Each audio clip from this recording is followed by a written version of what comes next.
Labdien! Mans vārds ir Valters Gražulis, mācību uzņēmums viņa partners. Mācību jomā darbojos 15, šobrīd jau 16. gadu, esmu viņa partners dibinātājs un esmu arī biznesa treneris. Un šīs šobrīd ir viņa treneru sarunas, kurās mēs katru reizi risinām vienu ļoti specifisku jautājumu ar ekspertu, lai paskatītos no šiem jautājumiem uz dažādām pusēm. Un šodienas jautājums mums ir par sapulcēm. Mana sarunas viešņa vai sparinga partneri vai sarunas partneri būs Aija Salniece.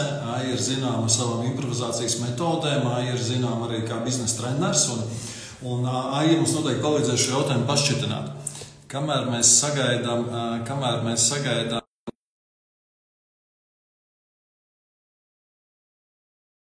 tie jautājumi, ko mēs mēģināsim atrisināt. Jo pirmkārt, kas man pašam interesē, ir tā absolūti pretējā attieksme pret sapulcēm. Jo kādam ļoti patīk un kādam ļoti nepatīk. Aija, čau, čau! Čau! Aija, čau! Es pārtraukšu sev pusvārdā, es lēnām jau sāku stāstīt, kas šodien ir paredzēts, paspēju par sapulcēm. Un es domāju, ka šobrīd organiski es došu vārdu tev, izstāsti par sevi, tie, kas vēl nav dzirdējuši vai redzējuši, un ķeramies savāc mums jautājumu. Sarunāts. Es pieķeršos vārdam, ar kuru tu iepazīstināji, sparinga partneri. Šis man patīk, un šis man visvairāk patīk arī sapulcēs, jo sapulcēs, ja ir kārtīgs sparings, ja, parunāšana, izaicināšana, tas jau ir tas galvenais āķis, un man liekas, ka to meklējot arī var dabūt, kā tā sapulce efektivizēt. Bet labi, es aizskrēju uz priekšu. Aija Salniece, uzņēmēja, ar vairākiem uzņēmumiem, ilgu laiku vadījusi komandas. Šajā sakrā, arī, kā es tev minēju, esmu daudz strādājusi ar hibrīdu komandām pirms Covida, tad, kad vēl nebija tās nosaukums hibrīdu komanda, un dažādiem sapulču formātiem, kā gan online, gan attālināt viņus izveidot foršus un labus. Un pēdējos 6 gadus arī biznesa treneri tieši uz komunikācijas, komandu vadību, uz sadarbību, uz foršām sapulcēm un tā.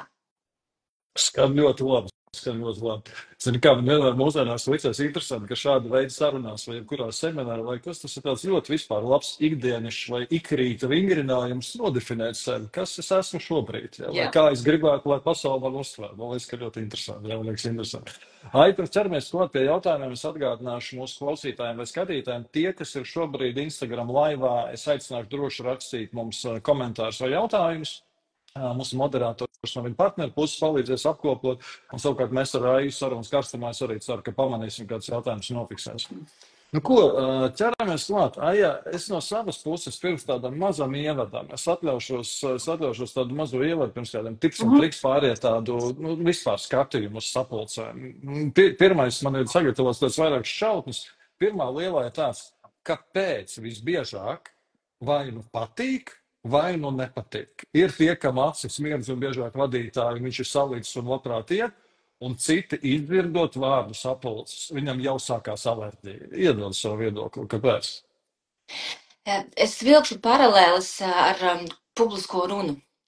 Un kāpēc es vilkšu paralēlis, jo arī tur ir, kas iet ar prieku un kas nē. Taču paralēlis, es gan publiskā runā, gan sapulcēm vienmēr saku vienu salīdzinājumu, tā ir saruna. Un sarunas partnerim ir patīkami, ja viņš ir iesaistīts, ja par viņu interesējas, ja viņš saprot, par ko ir tēma, tas ir saistīts ar viņu. Līdz ar to uz sapulces nākšu ar prieku ar to, kur tu gribi mani dzirdēt, kur es zinu, ka man ir jēga šai sarunā, es varu kaut ko dot, un es nākšu ne ar prieku, ja man ir vienkārši fonā jāsēž un jāklausās, kā citi runā par kaut ko, kur vai nu es nevaru iesaistīties, vai nedrīkstu, vai pat nesaprotu, kāpēc es šeit esmu. Izcili. Zini, kā ir? Man liekas, varētu likt punktu. Man šķiet, ka es dabūju atbildes. Es domāju, ka īsākais laivas 4 minūtes. Jā, bet pilnīgi nopietni, kamēr tu stāstīji, skaties, es mēģināju vizualizēt, tieši tā iedomājos, mēs privāti ar tevi, es tevi pasaucu uz šo sarunu, kurā es runāju 50 minūtes. Es domāju, ka drausmīgi. No abām pusēm. Jā. Skaidrs. Nu labi. Pastīsimies vēl šo jautājumu vēl drusciņ detalizētāk. Es bieži saskaros arī ar to, ka mēs pietiekami bieži strādājam ar jauniem vadītājiem, no speciālistu par vadītāju vai kādā transformācijas posmā, un tad arī jāsaka tāda ļoti neusticība pret sapulcēm. Ja mēs jauniem vadītājiem parasti sakam, jau tagad smalki tas skan kā informācijas plūsma, kas sakārto to informāciju, kas ieskaitot slēptu, ieskaitot visu. Bet vienalga, tie vadītāji, nezinu. Un jāsaka, pats vienkāršākais, kas man nedaudz pārsteidz, gan pozitīvi, gan negatīvi, ir, ka vadītāji to pirmo, ko viņi atzīst, ka viņas jau nenotiek arī regulāri. Viņš kaut kad ir par kaut ko. Ja, iedod sapulces no jauno vadītāju skatu punktu, tavs viedoklis.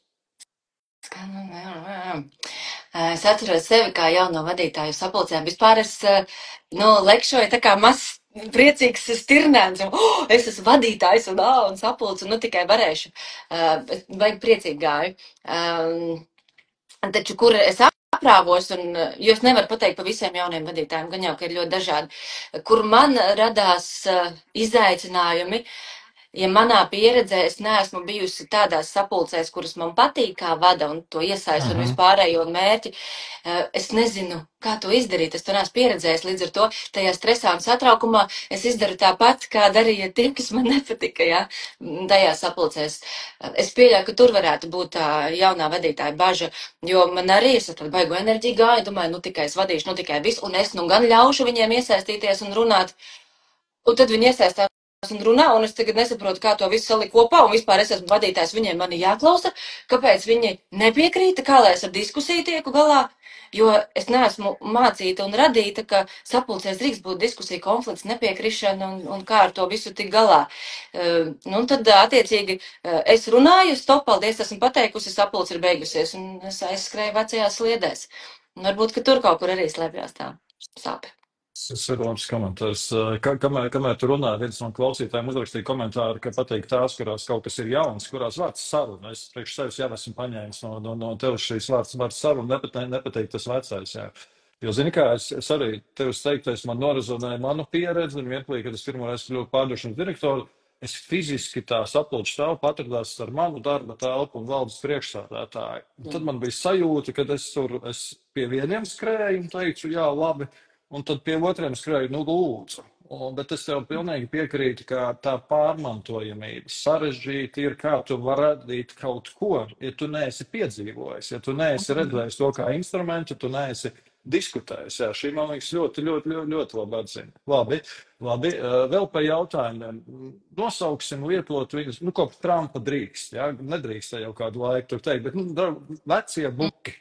Ko tiem darīt ar sapulcēm? Jo tie arī ļoti strikti ieņēmuši kaut kas, piemēram, tas, ko es skatos, ka arī tie saucamie vecie buki vai vecie vadītāji, viņi pieņēmuši, man šis strādā, man šis patīk, un tad dzelžaini. Tad hibrīdu drīkst, hibrīdu nedrīkst, es video neticu dzelžaini. Ko šajā auditorijā darīt ar sapulcēm, vai kā viņi var savādāk paskatīties uz sapulcēm? Šitais ritīgi interesantais. Vai te varētu tos paringu uztaisīt? Jo, kā es uz to skatos, reizēm liekas, kāpēc ir jābojā tas, kas strādā? Tu jau arī zini, ka ir arī dažādas paudzes, un viss, kas ir izmaiņas, ir lielāks stress, un tas tiešām var atvest pie sliktāka rezultāta. Un tad ir jautājums, vai viņus vajag pārmācīt, un vai viņos kāds paklausās, kas tur notiek, un kāda ir efektivitāte viņa esošajām mācībām, sapulcēm. Es nedomāju, ka tas ir tik viennozīmīgi, ka vajag tagad visus mācīt pāriet uz vienu vai uz otru. Tas, laikam, atgriežas pie tā vārda saruna un sadarbošanās. Pirmkārt, paklausīties, otrkārt saprast, vai tiešām, ja viņam tas strādā, kāpēc mums tas kaitina, kas tur ir tik slikts, un kāpēc man tik ļoti vajag viņu pārliecināt par savu taisnību un uzdzīt viņam stresu. Šis ir interesanti, skaties, tādām viedokļiem, tas, ko es piezīmēšu, ir tāds, ka, es esmu sapulču fans, bet es arī esmu sapulču regulētājs. Tas nozīmē, ka man ir kaut kādas tur savu pieredzi, kaut kādas teorijas, un viena no tām ir tāda, ka, lai vispār ieietos kaut kādu formu, bieži vien vajadzīgs 3 līdz 5 reizes. Bet pēc tam, kas ir interesanti, piemēram, tā sapulce, kas ir vienreiz mēnesī, kaut kad iestājās tā rutīna. Un kāpēc mainīt? Man parasti indikātori bijuši tādi, ka, pirmkārt, tu pats tu jūti rezultātu un enerģiju. Otrs, kas kaut kā tie cilvēki, viņi pat fiziski iesēžās vienās vietās, ieņem viens un tās pašas lomas. Un tad kādreiz mēs no šī punkta esam skatījušies, tad, kad tev tas viss saregulējies, bet atkal ir pagājuši 5-6 reizes vai 1 pusgads, kaut ko, varbūt vietām, varbūt piecelies kājās, varbūt kaut kāds. Šis ir tas, kāpēc es saku, kāpēc būtu kādreiz vērts arī veciem bukiem pārskatīt. Ko tu saki? Jā, es pieturos tam vārdam, vai tam vairs ir jēga, vai es sasniedzu to mērķi ar sapulci.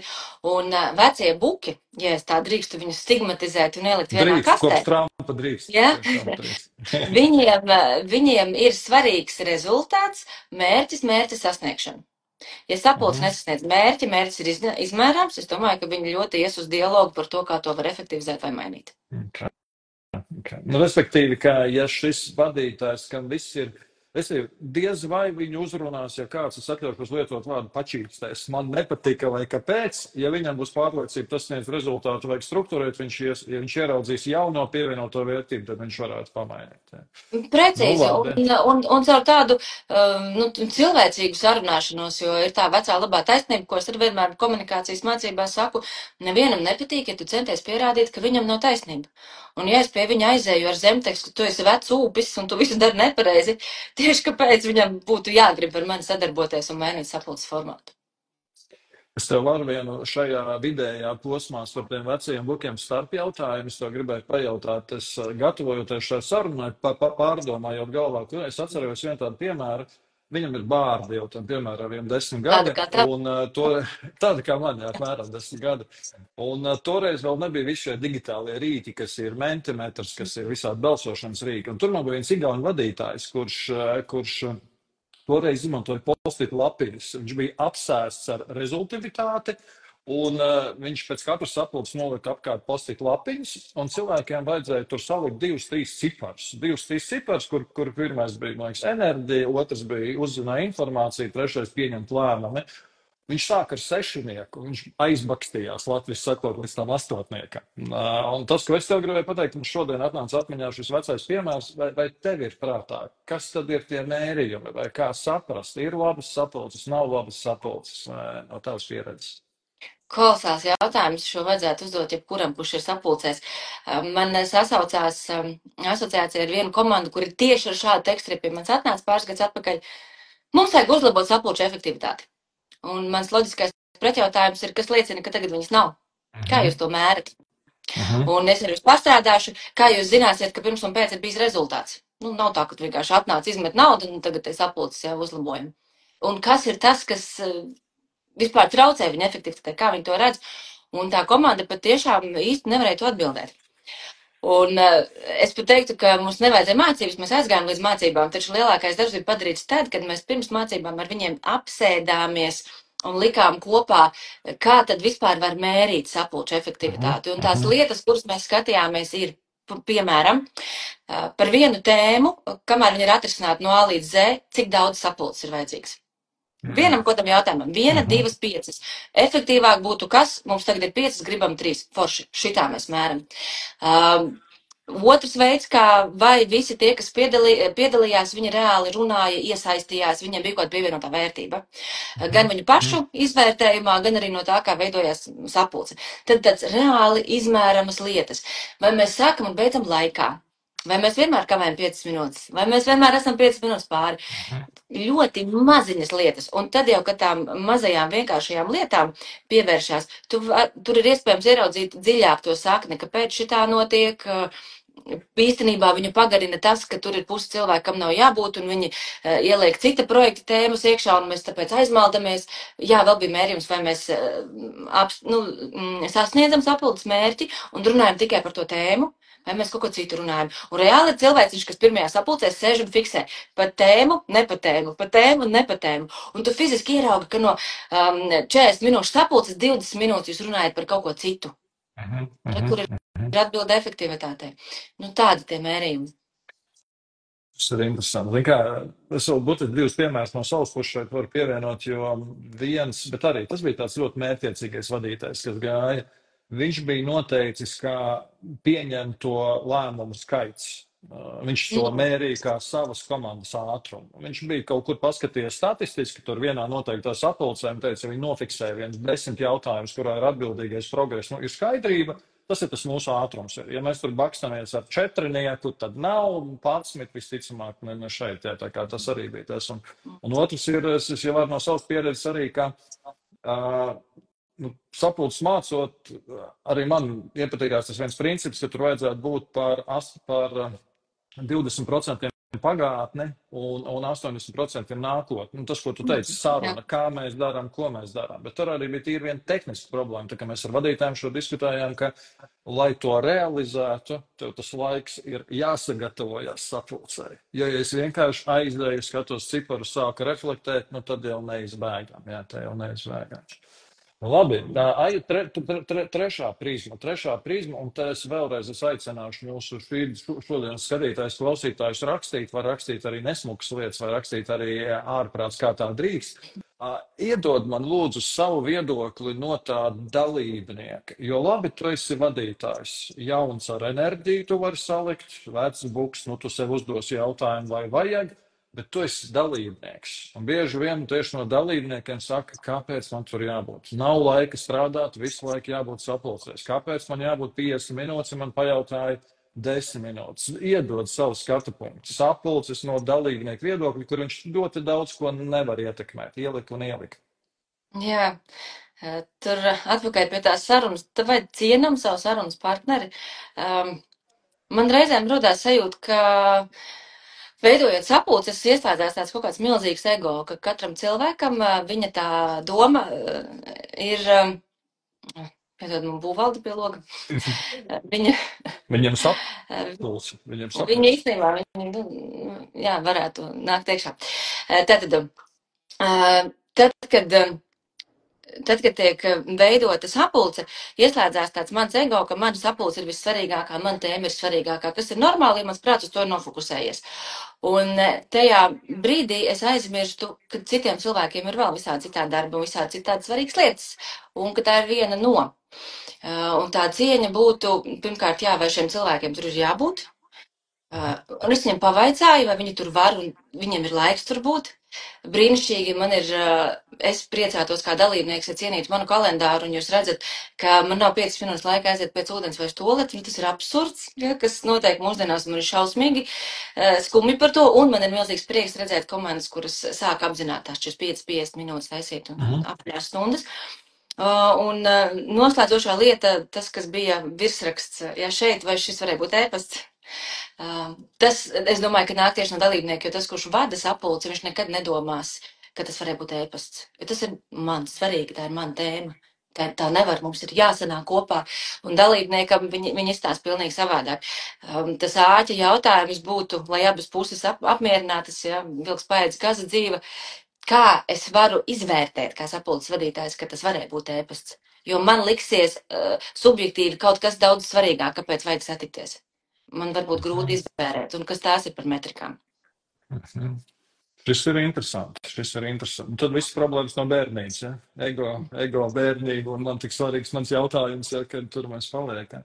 Bet saka, es paturpināšu nedaudz šo diskusiju, jo Monta ir uzrakstījusi. Ja sapulces tēmu būtu izskaidrot ēpastā, tad sapulces nav vajadzīga. Bet, zin kā, es šeit tā viegli oplanēšu, tikai pateikšu, kāpēc, jo redzi, pēc dažādām tipoloģijām, uz raksturiem, ir arī cilvēki dažādi, jo redzi, vieniem, lai izdomātu, ir nepieciešams šis runāšanas instruments. Viņi runā domājot, un savukārt citi tiek iedzīti vājprātīgā stresā, ja viņiem pasaka, tagad ātri, 3 soļus, nākamos risinājumus. Bet kā šo sabalansēt, jo visticamāk komandā jau mēs nevaram tagad jūs pļāpīgie ideju ģenerētāji taisat sapulces, pārējie saņem ēpastu. Tur būs gan. Te ir kaut kāds līdzsvars, saprot, panākams. Es domāju, ka te nāk palīgā tās asinhronās sapulces. Tas nozīmē, ka es izmantoju vēl rīkus. Ko nozīmē asinhrona sapulce sākumā definīcijā? Tā ir sapulce, kas nenotiek vienā laikā un telpā vienlaicīgi. Ja? Līdzīgi kā vienkāršākais piemērs, teiksim, ēpasts ir asinhrona saruna. Mēs ar tevi sarunājamies, bet dažādos laikos. Ja es tev nosūtu no rīta, tu man atbildi vakarā. Es atrodos savā mājā, tu atrodies savā mājā. Tad dažādos laikos un telpās. Un ar sapulci ir līdzīgi. Un tas, ko es šeit ieteiktu, jo tas ir liels izaicinājums, dažādas personības, ja arī pēc diska, ja, ko var smuki caur vienu partners iztestēt, kas mēs esam, var piefiksēt, kāds mēs esam dažādas personības, kā mums strādā prāts. Un tas ir brīnišķīgi, ja komandā viņas ir. Tā mēs rodam risinājumus, un tas ir sarežģīti komunikācijā. Tādēļ tā asinhronā sapulce paredzētu, ka kaut kādu informāciju es izsūtīju priekš, kaut kādu informāciju es aizsūtu video veidā, ierakstītu tiem, kas savādāk uztver. Ar dažiem cilvēkiem es varbūt satiekos atsevišķi, nezinu, pie tējas vai vēl kaut kur uz 10 minūtēm parunāt, izrunāt, vai es zinu, ka viņi tādi ir, es viņiem esmu aizsūtījis pirms tam e-pastu vai video, es pie viņiem pieeju un pasaku, nu, ko tu domāji par to, un es viņam iedodu to laiku izrunāt ārā šito. Un tad mēs jau satiekamies sapulcē, kur tālāk pieņemam kaut kādus nākošos lēmumus. Vienam ir bijis laiks izpētīt datus, kādam ir bijis laiks ar manu video jau iepazīties, ko es teikšu, jo viņam vajag padomāt, pirms viņš atbildēs tam, un kādi būs tie viņa mērķi, un kādam es būšu jau pieskrējusi klāt un ar viņu saviesīgi papļurkstējusi par tēmu, līdz ar to viņš ir varējis mazliet sākt par to runāt. Protams, viens dalībnieks raksta, ka ir labs rīks ierakstīt, sapulci, paprasīt mākslīgam intelektam. Es neesmu tā darījis, notestējuši. Es domāju, priekš mans mērījums būtu, ja reiz mākslīgais intelekts nevar sastrukturēt ar viens 5, 10 punktus, cik neiedzīgi tas bija. Tas pat MS tīmā esot, jā, es ar šito nesen uzzināju. Es arī esmu testējis.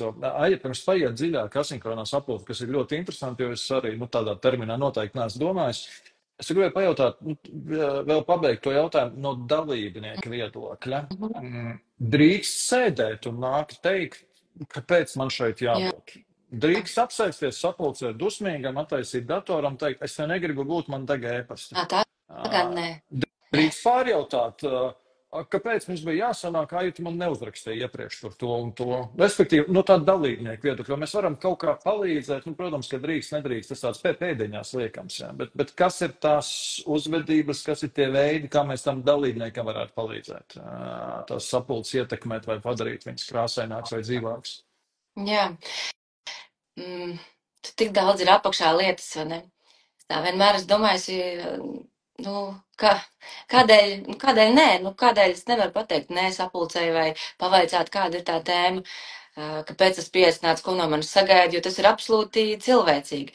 Ja tās vides mums ir dažādas komandās un kaut kur ir tā drošība un kaut kur nav un kaut kur es baidos, man nāk visvairāk piemēri prātā ar ministrijām, ar ko bieži vien partners arī sadarbojas un arī esmu bijusi pie viņām ciemos, kad ministrs aicina, taču nevar atteikt, un ka tas ir vakari un vēli vai sestdienas vai vēl, un viss ir krīze, un var saprast, vai ne, to emocionālo, kas ir apakšā.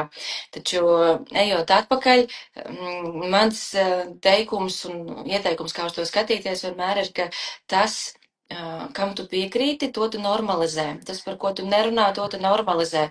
Un, manuprāt, ir ļoti ok uz e-pastu atbildēt, forši, ko tu no manis sagaidi šai sapulcē, vai var lūdzu man 3 teikumos atsūtīt. Tas ir cilvēcīgi, tas nav uzbraucoši, vari pat pielikt klāt, ja tu vēlies teikumu, lai es efektīvāk izmantotu tavu laiku, lai tava sapulce būtu kvalitatīvāk, vai tu vari man palīdzēt un izstāstīt, kas ir 3 lietas, ko tu no manis sagaidi. Un ja uz šo sistemātiski man nav atbildes un tiek ignorēts, es varu individuāli pieiet klāt un pavaicāt. Ja tad arī tas tiek ignorēts, tad es drīkstu sapulcē būt dusmīgs un pateikt, kāpēc man te ir jābūt. Ja? Bet tad tas būtu kā pēdējais solis. Paldies. Atkal, kā es tevi klausoties, atceros vienu senu stāstu, bija viena klienta birojā, viņam bija sapulces starpā tāds liels why vai kāpēc uzlicis. Es jautāju, kas tas ir par kāpēc plakātu. Viņi toreiz teica, ka viņi kāds lietu vajag normalizējuši vai padarījuši to situāciju tādu, ka ir korekti pajautāt vārdu, kāpēc. Kāpēc es esmu šeit, kāpēc mēs skatāmies to jautājumu no visām pusēm. Jā. Ļauj man pateikt no saviem vārdiem, tas, ko es saklausīju, tas, ko tu teici, tad respektīvi, pirmkārt, korekti. Ja? Pirmkārt, korekti un tā vietā, lai žēloties vai klusībā piekrist, jo tad es to akceptēju. Ja? Ja visi klusē, tad es to akceptēju. Tad korekti būtu pajautāt, ja? Kas ir tas, ko es varu darīt, kas ir tas, ko mēs varam pēc tam, kas ir tas, uz kuru mirkli man jābūt, tas korektais veids. Ja? Tas korektais veids. Ja? Labi, ja es esmu nonācis un tā kā ministrijā tur nedrīkst, un tagad es sēžu un es stundu klausos to, kas uz mani neatiecās, ko tad, tavuprāt, ir pieņemts vai nav pieņemts darīt? Es jau esmu tur. Cik liela duša? Tas viss no dušas atkarīgs. Vidēji neliela. Jā, tur būtu ļoti palīdzoši un patīk tas, ko teici, ka tajā telpā ir why, kāpēc. Tad tiek dota iespēja, kas drīkst šo jautājumu uzdot. viņa tiek atvērta. Bet man ir vidēja dūša, tad droši vien tai vidējai dūšai es liktu klāt, cik man ir laiks tam visam tērēt un tam līdzīgi. Ir cīņas, kuras ir jāizcīna, un ir cīņas, kuras nav jāizcīna. Un mēs katrs subjektīvi izvēlamies, kura cīņa ir tā. Ja es pieņemtu lēmumu, ka šī ir cīņa, kas man ir jāizcīna, jo tas tiešām paņem katru dienu lielu apjomu man laika, un es paralēli vai nu fiziski nevaru, vai ētiski nevaru, negribu tur, strādāt datorā un tam līdzīgi, un tāpat tas novērsīs manu uzmanību. Tad es pēc kaut kādām minūtēm 15 droši vien paceltu un pavaicātu, un atkal jau pieklājīgi un ciepīgi pateikt, ka man ir šādas lietas, kuras gribētu paspēt izdarīt. Redzot, ka šobrīd tajā tēmā es nevaru iesaistīties, lūdzu pasaki, kas ir plānots uz priekšu. Es viņu sagaidīšu, vai varbūt pēc tam tad mēs atsevišķi un izskatās, ka jūs šim jautājumam šai sapulcē nepieskarsieties.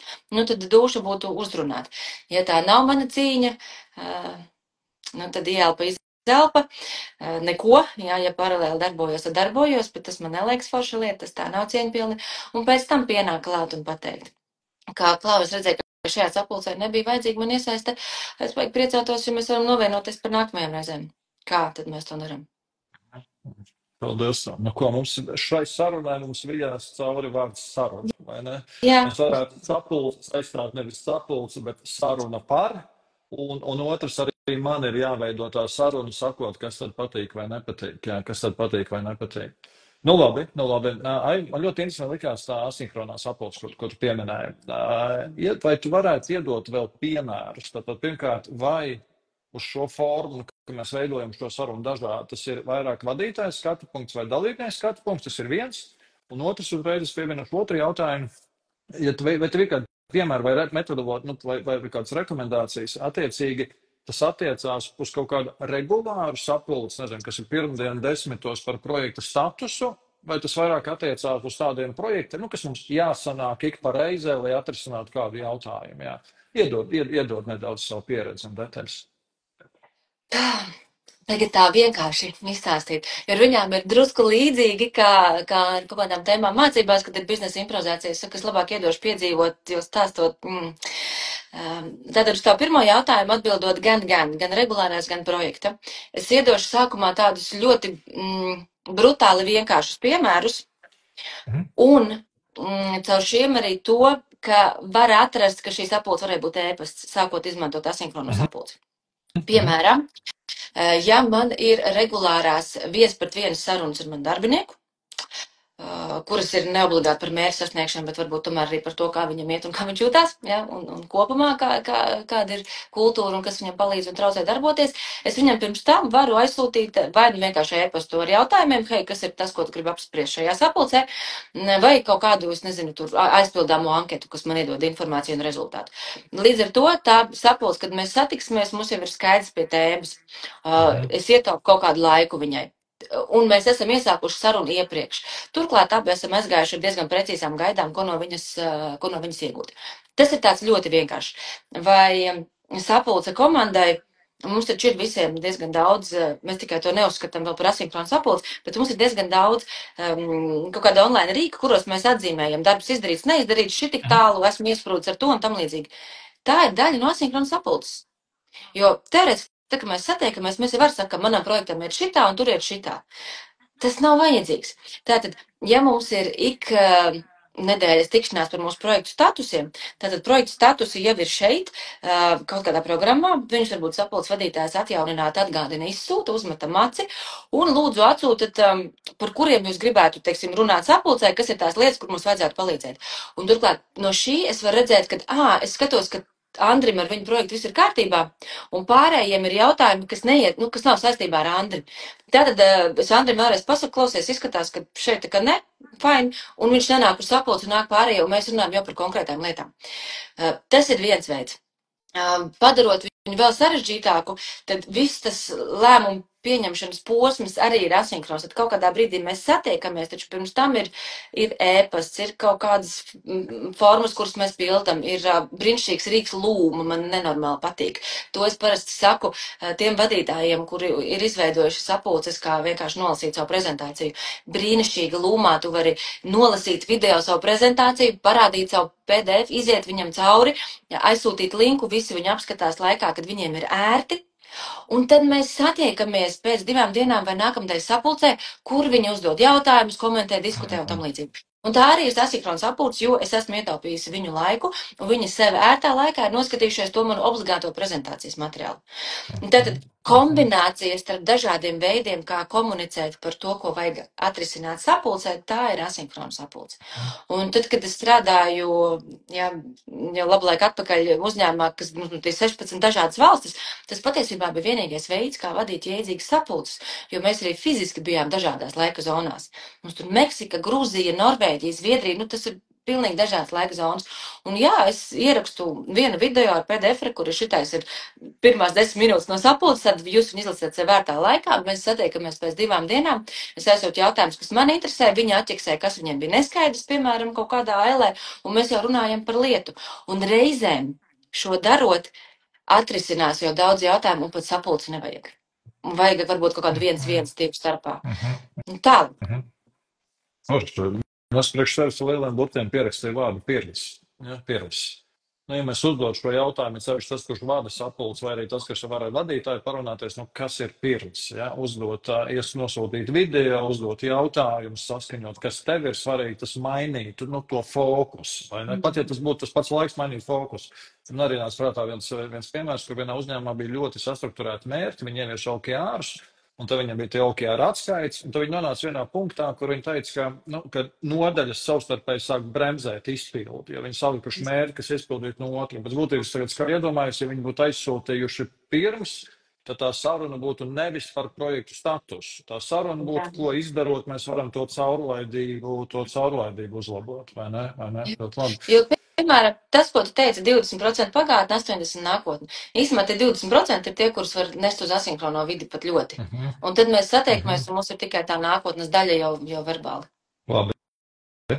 Man ienāca prātā viens improvizēts jautājums šobrīd par to lēmumu fiksēšanu. Jo skaties, es nedaudz ieskicēšu garāk to savu domu, jo skaties, agrāk ļoti bieži tos lēmumus, neatkarīgi vai tā ir parastā sapulce 1-1 vai kaut kāda cita forma, rakstīja vadītājs. Ja? Tur Teams, meeting notes, tur katram tā savu formu, jo pārējais šķiet tad nemācēja, viņš arī bija tas, kas kontrolēja. Tad vienu brīdi bija tendence par to, ka lūgt darbiniekiem to darīt, tāpēc, ka tas, kurš pieraksta, tas vairāk pirmkārt ir spiests saprast, otrkārt vairāk uzņemās atbildību, treškārt vairāk iesaistās kaut kur. Un tagad man jāsprātā, mēs paši jau šajā sarunā dzirdējam komentāru mākslīgo intelektu. Tad kāds mūsu vietā piefiksē lietas, iedod savu skatu, vai no tā, kurš piefiksē, mainās tie lēmumi, tie nākošie soļi, atbildība.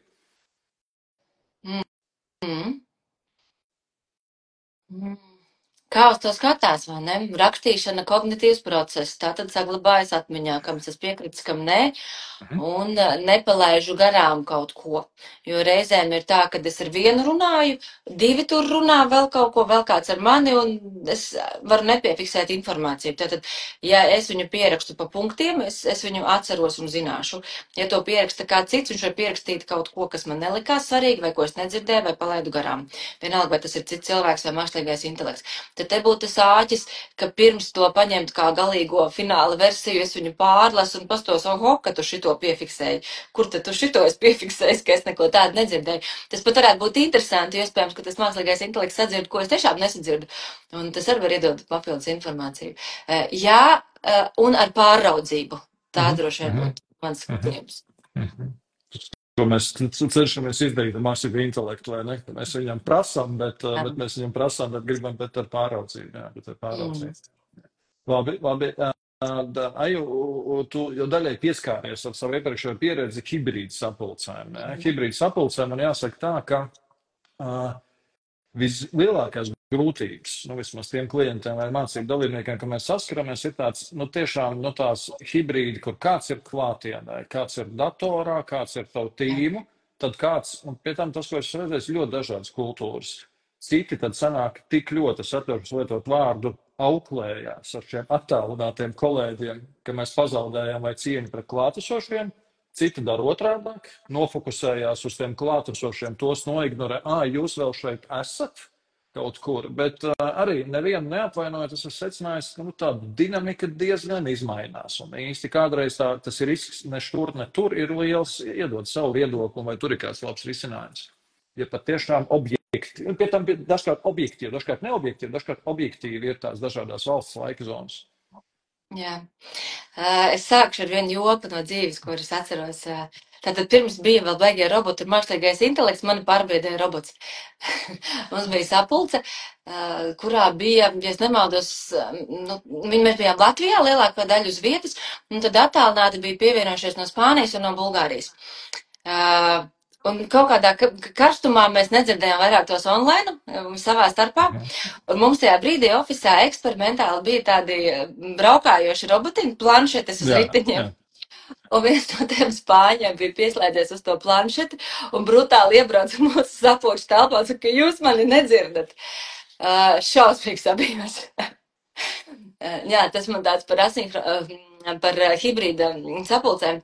Ar hibrīdu ir tā, ka viņš ir vissarežģītākais formāts. Un, ja vien ir iespējams, es iesaku viņu neizvēlēties, tad labāk katrs no sava datora, no sava galda.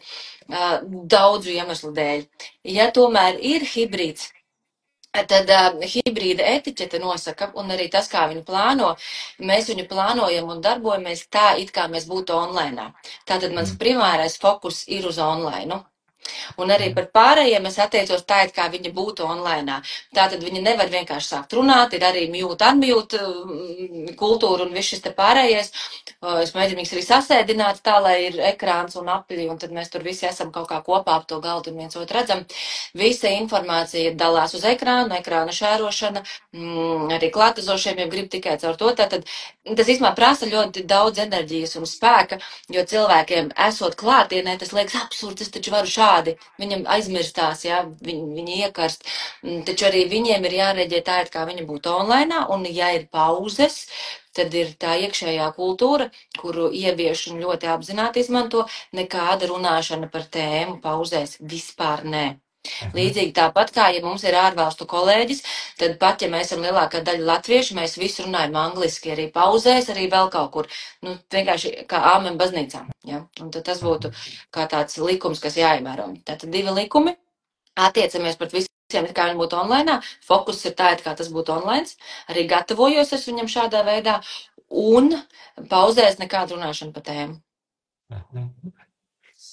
Ļoti labs formulējums. Paldies tev. Es priekš sevis saņēmu atbildi, jo es arī nedaudz laipoju vienmēr šo jautājumu, bet es pateikšu to saviem vārdiem nedaudz, ka mums tomēr ir jāizvēlās neatkarīgi, vai kāds ir pieslēdzies, vai tā ir klātienes vai attālināta. Jo ja tā ir klātienes, bet kāds netiek, tad droši vien šobrīd būtu korekti, tu pieslēdzies, bet tu vari būt bez kameras vai informatīvi, tur, un mēs šobrīd nevarēsim to veltīt tur laiku. Vai otrādi, ja ir objektīvi, valstis laika zonas, tad mēs attiecamies pret to, kā attālināt. Ļoti labi.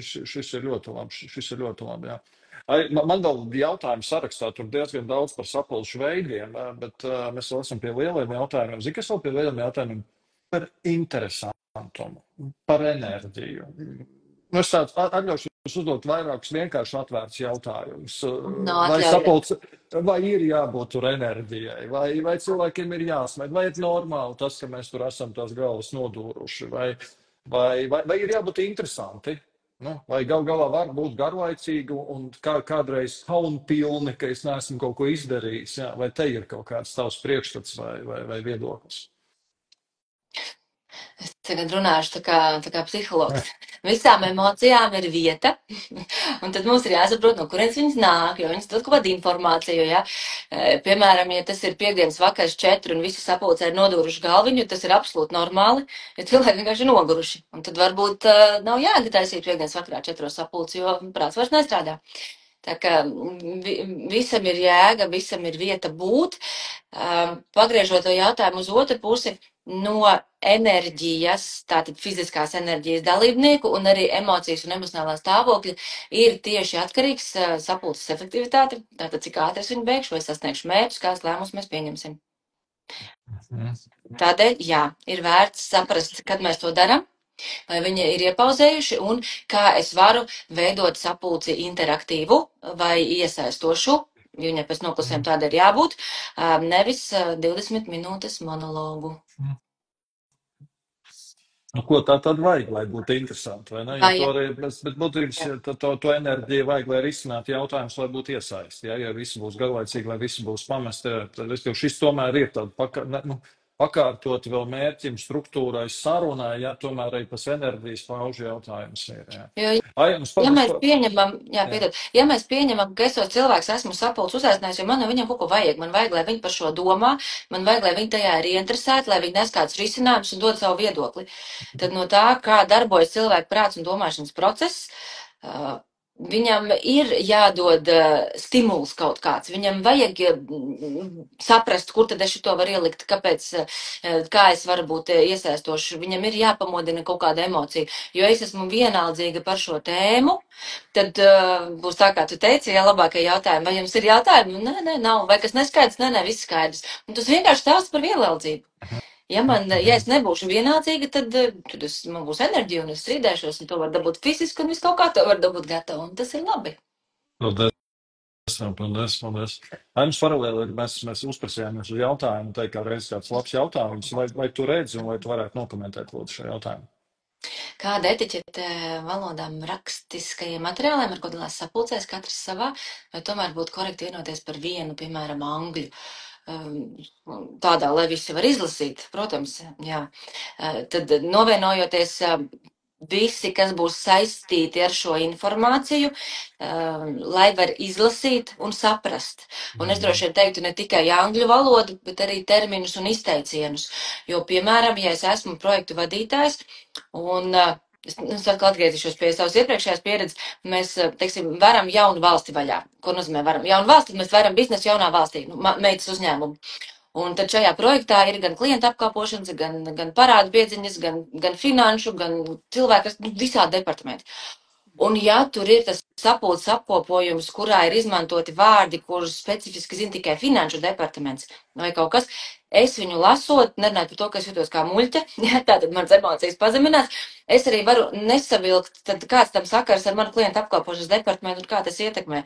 Tādēļ ne tikai fiziskai valodai, arī vārdu izmantošanai ir jābūt tādai, lai to saprot visi cilvēki, kas pēc tam strādās ar šo materiālu, kuru mēs veidojam. Tā ir tāda atkal cieņa sarunā, tikai šoreiz rakstiskajā sarunā. Es piekritīšu, es varu aicināšu paskatīties, mums ir vēl viens ļoti labs jautājums, un es varu norazonēt tikai ar vienu piemēru no pagājušās nedēļas, kas gan nebija sapulce, tā bija mācība, tas bija uzņēmums, kurā ir krieviski runājuši akcionāri, kuri vienlaicīgi nevis akceptēja, bet tā tas ir arī pieņems, ka tas mācību materiāls bija latviski, vienlaicīgi lūdza pa vidu, vai mēs varam runāt krieviski, un vienlaicīgi tādā grupā izrādījās arī kolēģi no Lietuvas, kas nebija zināms. Un jāsaka, tas, protams, ka man bija vieglāk runāt daļai krieviski, daļai angliski, daļai latviski, materiāli gatavot latviski, bet, protams, ka korekti būtu, ja tā labāk, mazākā apjomā, bet viņš būtu, ja es tikai varu norazumēt, jā. Jā. Labs jautājums, sapulču kultūra. Vai un kā tie dalībnieki var ietekmēt? Jo man liekas, uz pirmo uz daļu skaidrs, ka vadītājiem jāveido tā kultūra. Es domāju, varbūt es pārfrāzēšu, kā dalībnieki un visa komanda var iesaistīties šajā kultūrā un efektivitātē. Man ir viedoklis, man šito gribās tev aizmest atpakaļ. Tu esi vadītājs ar komandu, kurai ir daudz sapulces. Kā tu veido viņu kultūru un vai viņi iesaistās tajā, kāds ir jūsu sapulces? Tas, ko es daru, jā, es pirmkārt cenšos palielināt to procentu, ko cilvēki runā ar dažādiem. Dažkārt jāatzīst godīgi ar mehāniskiem veidiem, jo, piemēram, tas, ko es minēju video, man liekas, muļķīgi jautājumi, vai viss ir skaidrs, vai ir jautājumi. Piemēram, man ļoti mīļa tehnika, ļoti vienkārši tehnika ir šī apļu tehnika, kurā visi sēž, tad sākot no aijas un pēc tam pa labu roku, gribi, negribi, katrs kaut ko pasaka. Un tā ir viena lieta. Otra lieta ir, mums bija ļoti interesanti nesen pieredze, kur es nebiju tādā formā darījis. Mums bija gada sākuma sapulce, 3 strateģiskie jautājumi, un tas, ko mēs komandai pajautājām, bija pajautājām par to, ka kurš no jautājumiem, kurš no strateģiskiem punktiem jūs visvairāk nepārliecina? Un kurš ir tas, kurš rada šaubu? Un kas bija interesanti, principā visi izvēlējās vienu vai vidējo, un tur tikai īstā diskusija sākās. Un es pēc tam paspriekšu sev saprotu, ja es nebūtu uzdevis jautājumu, to negatīvo jautājumu, kas nepārliecina, tad būtu tā gludi pamājuši galvu. Jā.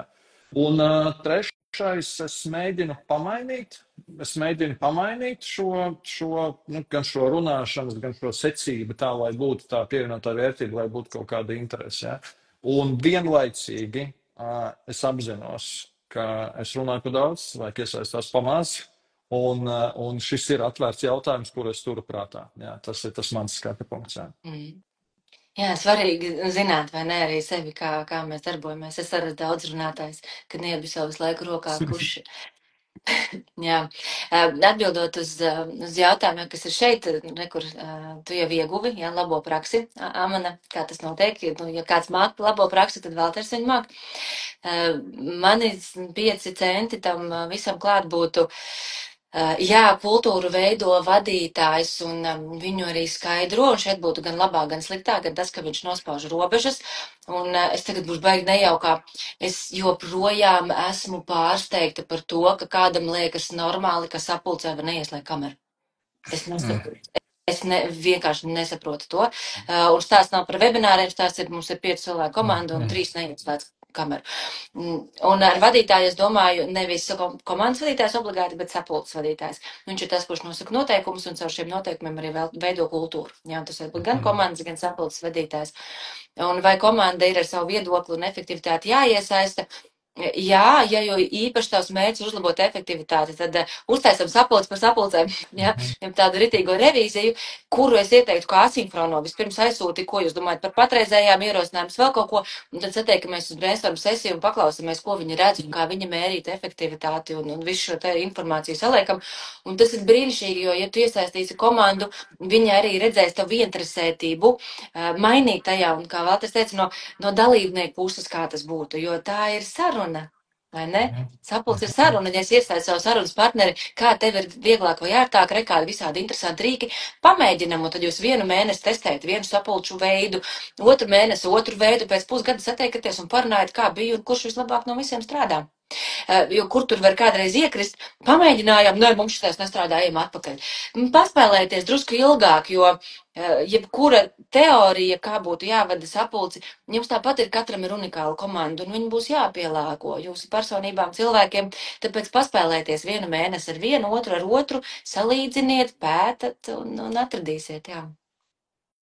Paldies tev, jā, paldies, jo, zin kā, man tikko ienāca prātā, un es akcentēšu vārdus paspēlēties, jo šeit mums ļoti paldies Aldis Zals, kas ir treneris, jo mēnešu sapulcēs, kas ir ilgās, jo viņš bija tas, kurš, mums bija tāds kā individuālai rezultāti, kur cilvēks īsumā vienā slaidā pastāstīja pārējiem, ko viņš ir sadarījis, jo cilvēki vienkārši nekrustojās viens.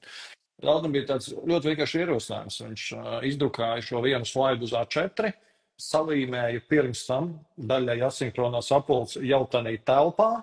Tad, kad bija kafijas pauze, tad vajadzēja cilvēkiem apiet apkārt un salīmēt fiziskas lapiņas ar jautājumiem. Un cilvēks jau nerādīja savus ciparus, bija jautājums.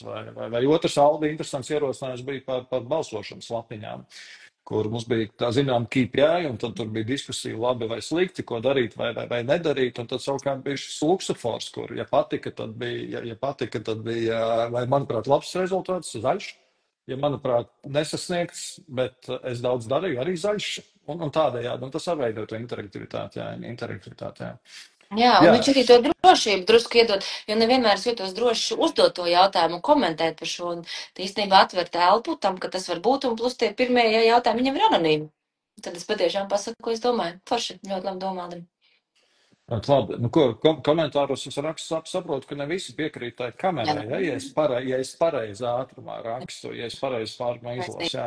Jo zini kā, šeit es atļaušos, mums nav tas, ko tu sākumā teici, mums nošķiet nav jāpiespiež, kāds domāt pareizi vai nepareizi, bet es domāju, tas ir uz šo fokusu, uz koncentrēšanu, līdzīgi kā šai sarunā, ja mums nebūtu kamera vai būtu citas lietas, būtu arī šī sarunas dinamika būtu nedaudz cita, jo patiesībā mums šis gan vairāk ir jauniem vadītājiem, bet jauniem vadītājiem, mēs ik pa brīdim runājam vairāk, ka tā forma arī ir svarīga, jo mēs piemērs. Agrāk par ierašanos laikā bija, manuprāt, šobrīd mums kaut kādas smieklīgas lietas. Sankcijas, konfektes, eiro bija jāmaksā dzīvi. Ko tik mans muļķīgs atvainot cilvēku neizdomāja. Tas šobrīd tā pieejamais ir otrādāk. Ja tu esi atbildīgs 10, tad tu sāc 10, un tev viņi jāpaliek tik interesanti, lai tie, kas nokavē, viņiem sajūt, ka viņi kaut ko zaudējuši. Un otrs, ja viņa beidzās 45, tad slēdz ārā 45. Jā. Bet es šobrīd gan vairāk paliku, es domāju, ka tas tāds fokus un cieņas jautājums. Labāk īsāk, un šeit man patīk tas asinhronās sapulces pieeja. Es varu? Arī šim te atpakaļ. Es absolūti saprotu, man arī ir slikto matu dienas, un es ļoti novērtēju, es varu kādreiz neieslēgt. Es aiziešu atpakaļ pie tā, ka mēs sākumā teicām par sarunu, un saruna tas ir process, kurā man ir jāredz atgriezeniskā saite. Un saruna nav tikai par vārdiem, par faktiem, un liela daļa no sapulces efektivitātes ir tas, ka es redzu, kā tu reaģē uz to, ko es saku, un ka es redzu, kā komandas biedri reaģē uz to, ko es saku. Un tas nav par apzinātu ķermeņa valodas lasīšanu, mēs to darām arī neapzinātā līmenī. Ja? Tad, kad mēs esam sapulcē visi kopā, mēs redzam, uz kādu tēmu kāds norieģē, kurš atliec atpakaļ, kurš nē, kas sejā notiek. Tas ir viss, kā veidojās saruna, jo, ja es neredzu, man atkal sanāk monologs un ir šausmīgi daudz vietas interpretācijai.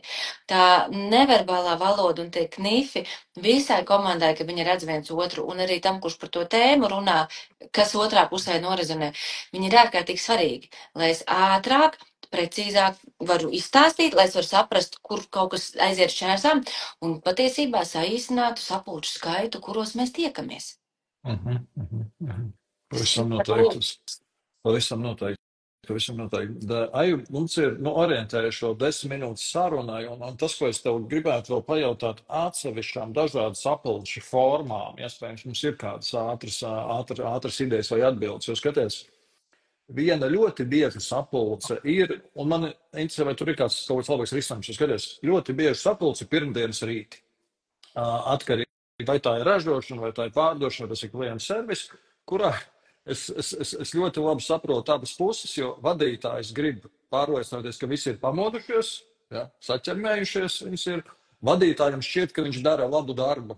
Vai tu no tā visa zini prioritātes un vai citi departamenti informācijas apmaiņa? Cilvēki, es domāju, redz pilnīgi pretēji. Viņi ir knapi pamodušies un redz, ka man vajag atskaitīties tev tagad 8 vai 9 no rīta to, ko tu vari pastīties sistēmā. Vai šeit, es jautājumu formulēšu tā, vai šeit ir kaut kas, kā tuvināt abas puses? Es domāju, ka patiesībā kaut kur pa vidē. Pat mācības vadot, es ļoti bieži redzu, ka, ja viņas notiek pirmdienā, dalībniekiem ir pirmdiena. Neesam vēl ieskrējušies pēc brīvdienām. Un, atceroties, ka kādreiz esmu dzīvojusi vidē, kur sapulce ir 8 vai 9 pirmdienas rītā, visāds nepieklājīgi vārdi nāk prātā. Un tā. Kāpēc jāmāk cilvēki? Te droši vien, kad nāk palīgā tiešām tā asinhronā, es saprotu, un tur ir tiešām abās pusēs ir taisnība. Pirms es uzsāku darbu nedēļu, ir ļoti labi, ka ir uzlikts fokus, jo pa brīvdienām es esmu aizmirsis. Un tiešām fokus, nevis tas, ko mēs darīsim vai kā ir gājis, jo pa brīvdienām nekas nav mainījies. Kā ir gājis, mēs droši vien varam pārunāt ceturtdienu vai piekdienu. Foršāka diena būtu ceturtdiena, jo piekdiena vēl var kaut ko iesākt, ja mēs tur nedēļas laikā pētam rezultātus un tā. Pirmdienā, drīzāk, ka tas ir kaut kas no asinhronā, kur es aizsūtu, kā vien es gribu savu seju WhatsAppā visiem, savu balsi kā modinātāju vai vienalga kā ēpas vai kaut ko par to, kas ir šīs nedēļas fokus. Un tad mēs varam pirmdienas otrajā pusē, varbūt vai otrdienas rītā, ja vajag satikties un šo vēl izrunāt par to, nu kā ir iegājies un vai izskatās, ka tiešām to fokusu mēs uz nedēļu noturēsim. Jo tas būtu jēdzīgāk, jo pirmdienas rītā es vēl arī nezinu, kā man tā nedēļa ies. Bet, ja man to esi rakstiski pateicis, re, kur ir fokus, un otrdien mēs satiekamies, es jau redzu, kas vispār ir noticis. Kaut kas ir noticis cits, un es saprotu, ka īstenībā es to fokusu nevarēšu šonadēļ. Un tad ir forši, kas tev otrdien to pasaka, un mēs tagad pārplānojam vai domājam, un mums ir arī laiks tos rezultātus ietekmēt. Nu, tad būtu jēdzīgāk. Varbūt, ka tā tas abas puses būtu apmierināts. Respektīvi, es atkal nedaudz saviem vārdiem, ka, es domāju, ka tā asinhronās apkalps šodien tāds labi pievienota vērtība no tavas puses. Ja mērķis ir check-in no rīta, to var izdarīt savādāk, arī te dalībnieki rakstīt, viņam riebjās. Ja mērķis ir noteikti fokusu vai prioritātes, visticamāk var atrast nedaudz citu laiku un formu, ja zina, ka tas ir smagnē vai tie pirmdienas rīti tur neiet. Jā. Labi. Otrs, es uz tādiem atsevišķiem sapulču veidiem tādus mazos punktus vēl atļaušos tev pajautāt. Saki, tas viens pret viens, un man liekas, ka tas tagad vispār ir virziens visā motivācijā, mācībās, sapulcēs. Mēs gribam to individuālo pieeju un pielāgotu. Un tas, ko es redzu, tomēr, zināms, disbalans ir, jo citur viņas notiek, tā kā katru nedēļu, citur joprojām vienreiz gadā, ja? Tas uzņēmums vismaz novalsas pirmkārt.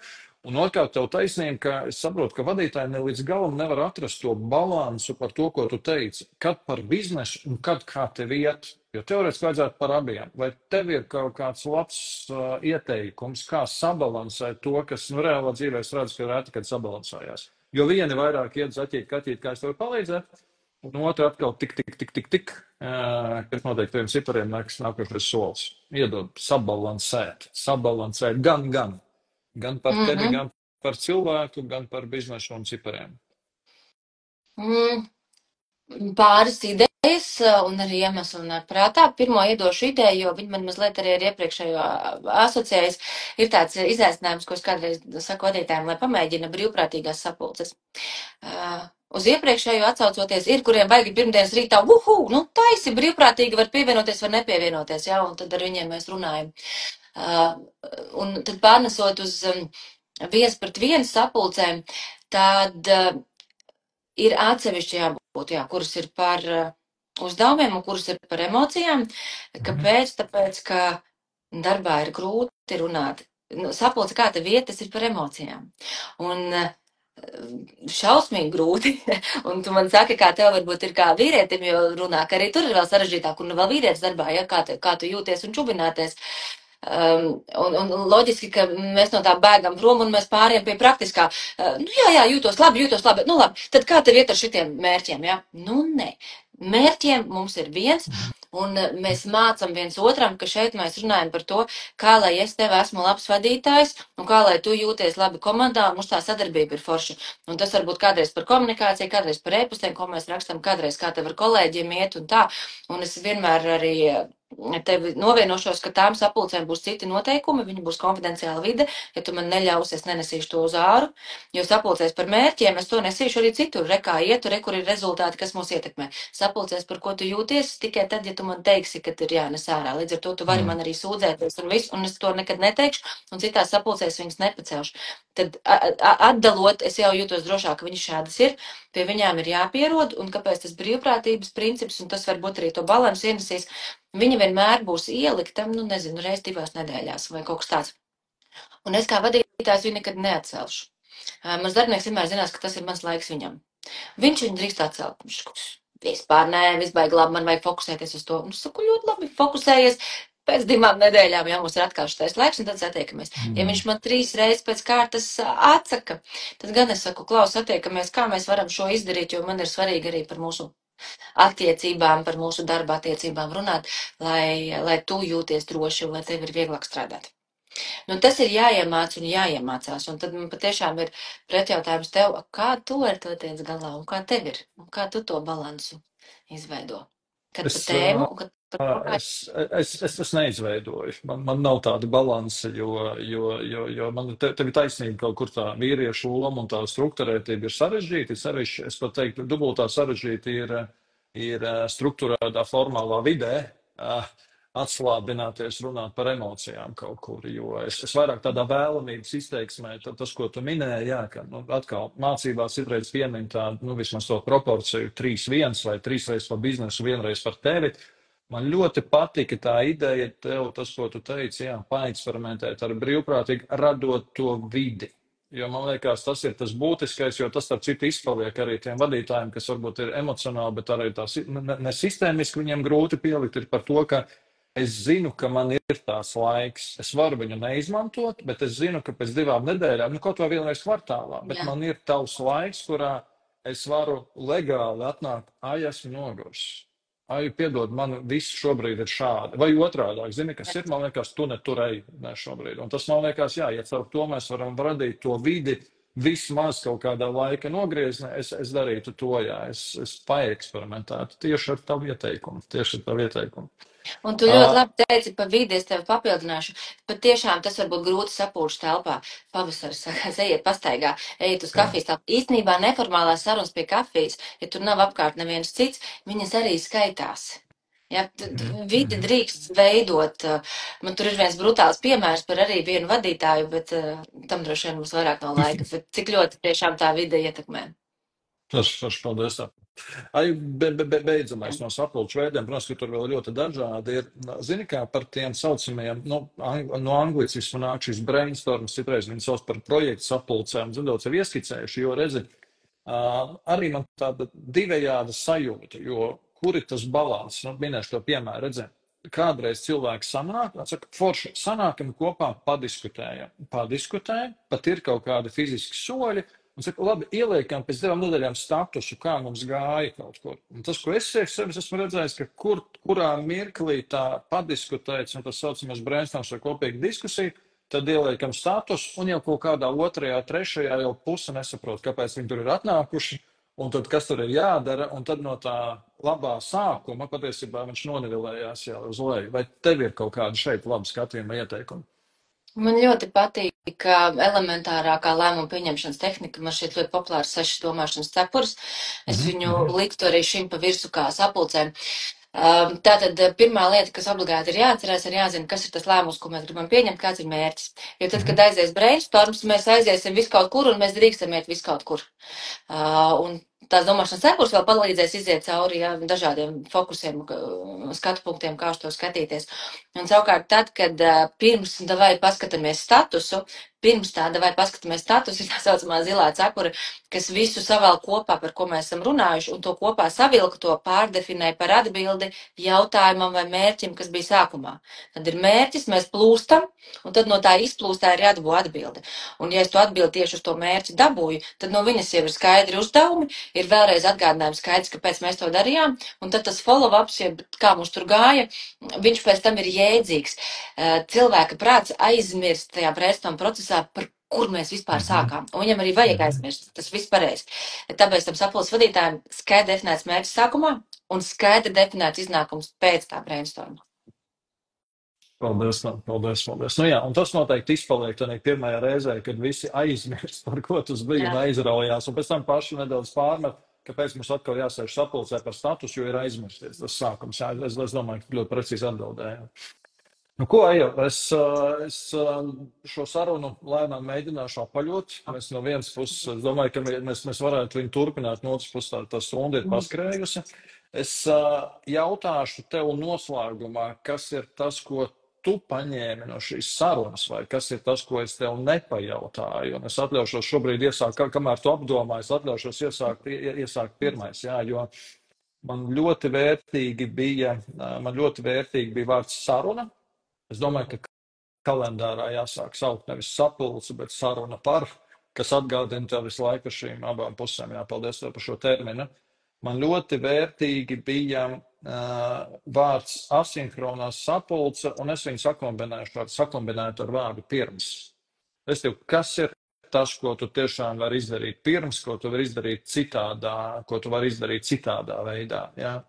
Un pašam priekš sevis man kaut kur vēlreiz nostabilizējās, ka ja tādā vecā pasaulē mēs vairāk runājam par sapulcēm, kas nozīmē, ka cilvēks sēž fiziski un tur runā, vai viens atskaitās, vai kaut ko tur runā, tad man liekas, ka šobrīd Tāda vadītāja viedokļa vairāk jāstāsta tāda informācijas plūsma, ja? Kas ir jāizrunā, kas ir video, kas ir Slackā, kas ir WhatsAppā, kas ir citur. Un tad, ja to paskatās nedaudz citu termiņu, tad arī tur mainās. Ja? Un vienlaicīgi man tomēr patīk, ka tiem cilvēkiem parunāt un tur sapulcē gan tos ciparus pastīties, gan ideju paģenerēt. Ja? Tā kā vienlaicīgi es tomēr palieku šajā frontes līnijā. Ja? Aija, kas ir no tavas puses? Kas ir no tavas puses? Ko tu Es tikko gribi par noslēgt? trešo vēl paņēmu. Tu teici, nevis sapulcs, bet informācijas plūsma. Man liekas, ka vispār kolosāli. Tieši tā arī jāpārdefinē. Ļoti labs nosaukums. Es no tevis paņēmu divas lietas. Pirmā lieta, kad tu godīgi teici, ka tu kādreiz runā par daudz sapulcēs, un tos priekš tevis paņēmu, cik svarīgi un cik forši ir apzināties, ka neesam mēs neviens izcils, pat mācot un mākot kaut kādas lietas, jo tas jau ir tas, ar ko mēs uzlabojam, un plus vēl to skaļi pateikt. Tāpēc es arī to pie sevis tā paņēmu, kur es par daudz runāju un kur es māku un nepielietoju vienlaicīgi, jā, tātad kritiskam pret sevi. Tas droši vien būtu tas, ko ir vērts arī katram sapulces vadītājam, tā kritiski uz sevi paskatīties, vai es baidos no kaut kā tur, ka man uzdos jautājumus un tā. Līdz ar to es aizpildu ar runāšanu. Un otrs, ko es paņēmu no tevis, bija tas kāpēc. Gan uz sienas, gan viskaut kur citur, jo man patiešām šķiet, ka, ja mēs tā godīgi, es kā sapulces vadītājs saku, kāpēc man būs šeit šie cilvēki un kāpēc man vajag fizisku sapulci, un es kā sapulces dalībnieks jau paprastu, kāpēc man tur ir jābūt, mēs ļoti daudz ko jau atrisināsim. Asinhronējās sapulces. Jā. Ai, paldies tev. Liels paldies visiem, kas mūs klausījās.